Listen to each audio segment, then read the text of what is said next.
Good night of Shabbos.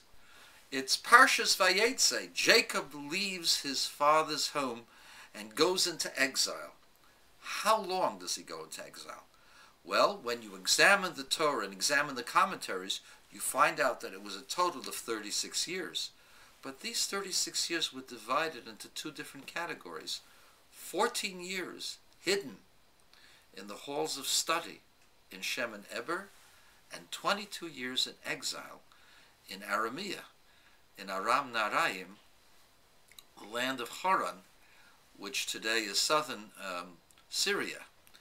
And he spent 20 years there and 2 years in the road till he finally came back to his father's household. So 22 years in exile, 14 years studying Torah in the halls of Shem and Eber.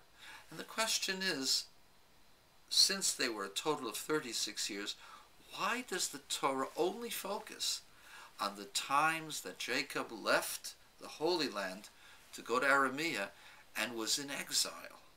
Why is the total focus on those 22 years as opposed to the 14 years of study? He must have done something very great during those study years in order to become the person that he became. So let me tell you what I think. We tend to glorify the days of the times that we had the temple, when we had prophecy, when we had the great leaders who are part of the biblical heroes.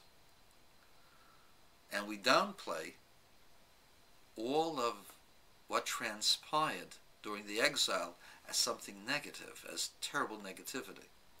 In truth, the great development of our people as a people of compassion, as a people of righteousness, as a people of the book, as people who want to change the world and make the world a better world, called Tikkun Olam, that whole process is only in exile. And that is the most important part of the characteristic development of the people and of the individual. You see, it's not as much as important what you do when you're sheltered, when you're in a cloistered environment where you can study all you want and be a great student and scholar. That's wonderful. It's important to be a student and a scholar. Talmud Torah is the main thing that keeps our people alive. But afterwards, the most important element of personal character development is going out into the world and changing the world. And that's why the Torah only speaks about that portion of Jacob's life where he worked, where he married, where he earned a living, where he struggled against tyrants, against wicked, deceitful men, men of anger, men of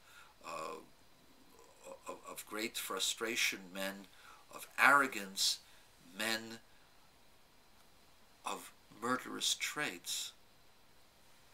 That is the measure of the greatness of Jacob, that Jacob was able to stand up to the challenge and change his environment, and change his world, and develop a family, and develop a legacy that has lasted now 3,663 years, counting. Have a good Shabbat.